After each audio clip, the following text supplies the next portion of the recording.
Hey everybody, welcome back.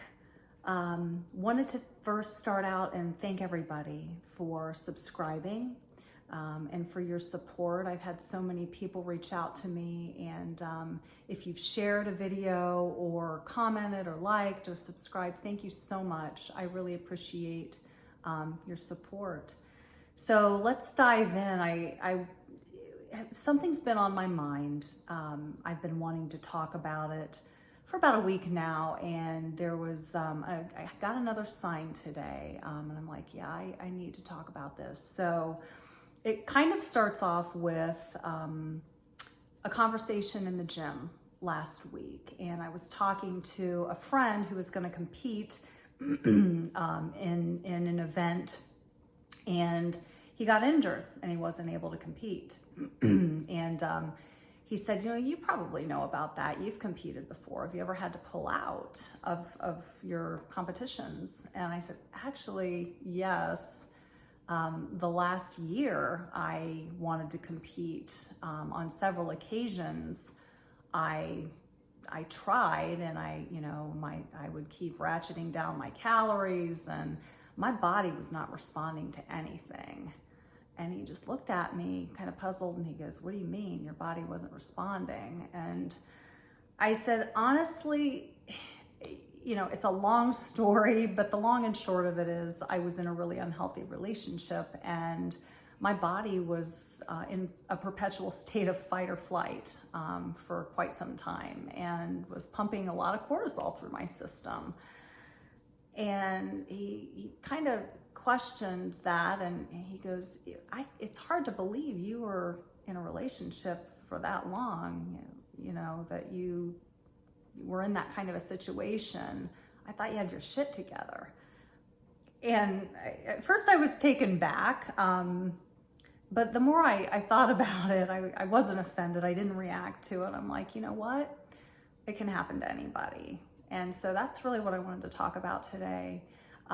Is that, just that, it can happen to anybody. So there was a period of time where I really sat in some shame because I saw the signs early on, and I knew as time passed that things just didn't feel right. And so nonetheless, I stayed. And I've learned a lot since that point in time. I put a video out a couple weeks ago about 5 traits of a potentially toxic relationship, and I invite you to go back and listen to that, because what you'll find in that video is those toxic traits are actually referring to a relationship with yourself. And those traits are characteristics of codependency.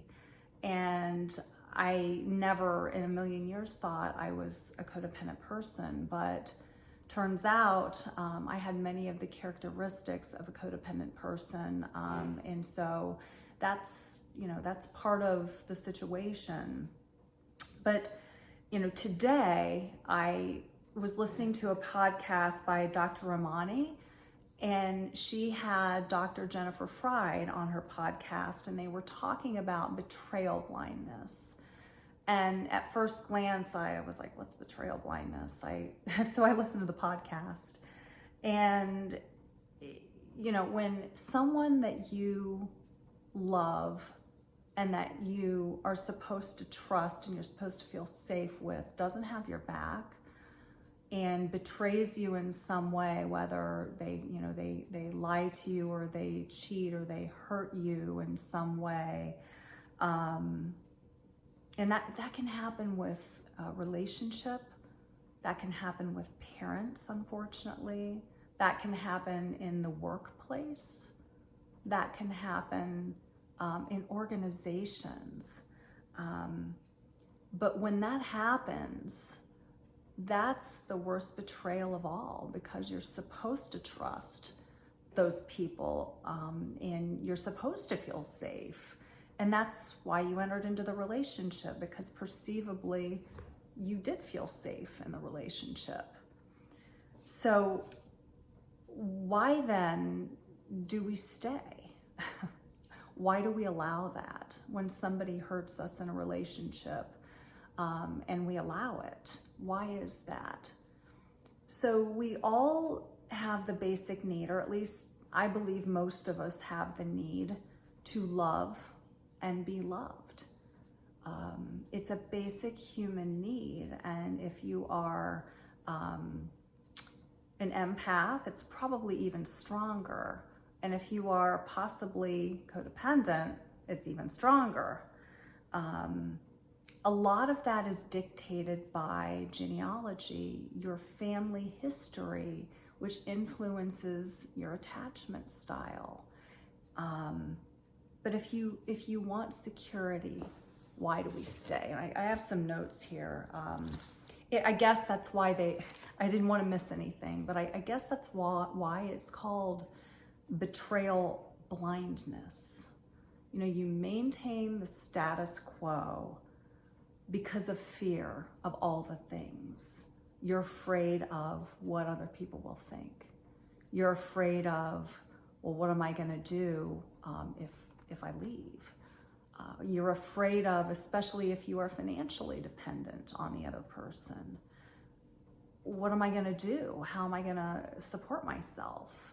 So there's a lot of fear going on there. And you ask all these questions, yet you allow and you maintain the status quo. Why? Psychologically, you're withering away and you're starting to lose trust in yourself. And ultimately, you end up abandoning yourself because you're paralyzed in fear. So to bring it back to the topic at hand, why does this all matter? Because of the point I made in the very beginning of this video, which is it can happen to anyone. It can happen to an achiever, a go-getter. It can happen to women that who have their shit together. In fact, I'm going to say especially those people, especially people who are high achieving, especially people who are perfectionists, especially people who are go-getters and who seemingly on the surface have their shit together. They're that reason, or that they're that way for a reason. I was that way for a reason. I think back on, the period of time when I was in this relationship, and on the surface, it looked beautiful and I put my best foot forward. Who doesn't? But my point is, it can happen to anyone, and there's a reason that on the surface it looks the way it does, and there's a reason why we work hard for what we have and why we work hard for love or work hard for recognition. And if you are one of those individuals, or you know someone that is like that, I invite you to connect with me. There is a way out of this, and there is peace on the other side of it, but you have to understand the reasons why you're willing to allow betrayal blindness to begin with. So please reach out to me. You can go to julievanmeter.com/connect/, and you can email me there. You can also set up a heart-to-heart chat. I would love, love, love to support you. Again, thank you for your support. I am going to link the podcast I was referring to in my notes below, and I hope everybody has a great day. Thanks.